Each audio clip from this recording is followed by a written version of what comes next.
Hi guys, so my speech today will be over the topic of discrimination of transgenderism. So before I get started, I want to state one fact and one fact only that I know about transgenderism. What I do understand is that a male can transgender into a female, and then a female can transgender into a man. That's all I know about it, so that's all I'm going to say, but I'm going to dive into this speech.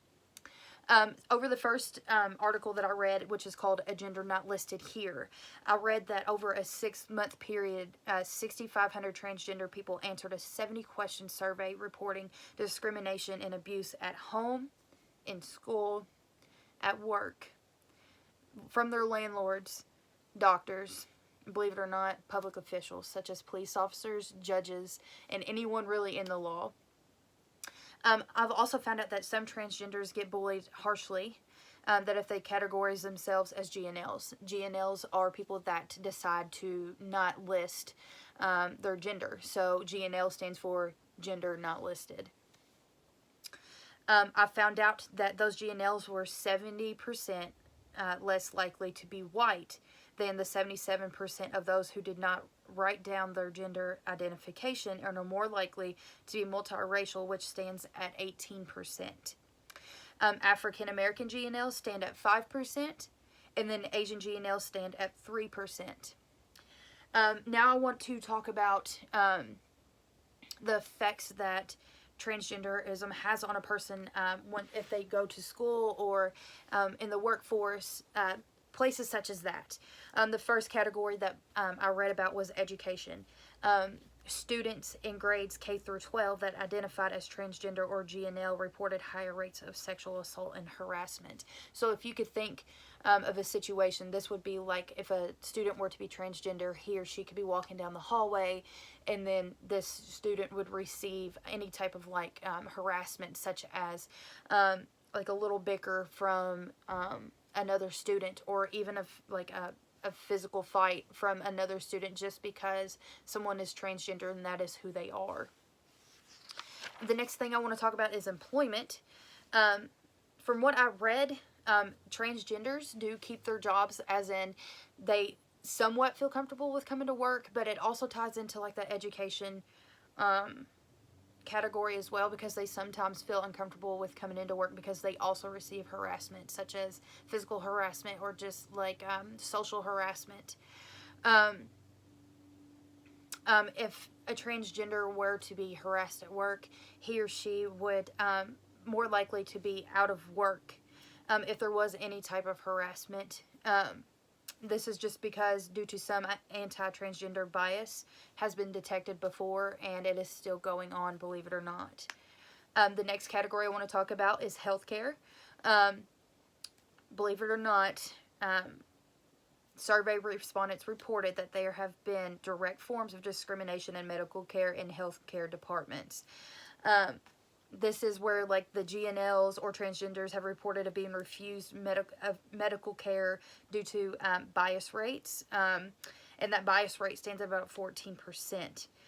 They are more likely to avoid healthcare facilities due to the fear of discrimination, which is honestly sad, because doctors, nurse practitioners, physical therapists, PTAs, they're just denying patients because of their gender, which is not right. In my eyes, it is not. If one were to seek for help, then one should receive help, no matter what the gender is. Next category I want to talk about is the police. Some transgenders do not feel safe when it comes to the law because they have received physical harassment or some sort of another type of abuse. So to summarize this, transgenders typically do not run to the police when they're in trouble because they just feel like they won't receive the help. Just like that kind of ties into the health care. They won't receive help from local officers just because of their gender. The next thing I want to talk about is violence. 32% of GNLs have been assaulted physically and mentally due to bias people towards them, and then 15% of GNLs have been sexually assaulted just because of their gender identity. The next thing I want to talk about is just a few facts that I read about gender identity and transgender. Gender identity is a person's internal sense of being masculine, female, or both. Transgender is a term that is broadly used to describe people with a gender opposite of which they were born with. And then another fact that I read is that 1 in 30,000 assigned males and 1 in 100,000 assigned females are estimated to attempt a gender reassignment surgery at some point in their lifetime.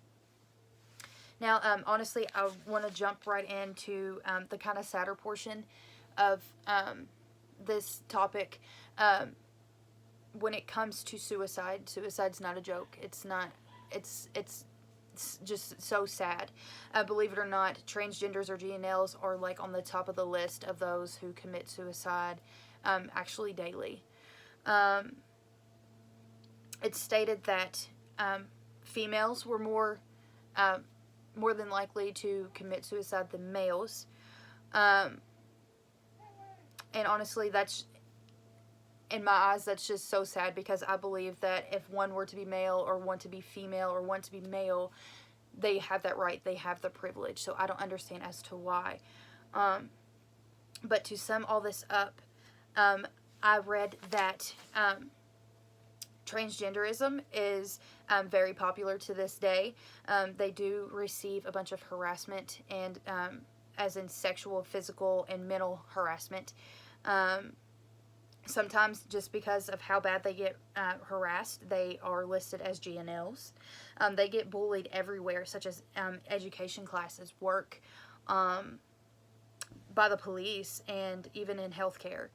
But at the end of the day, they are people as well, and honestly, it's not right for people to harass them. But yeah, that's my speech.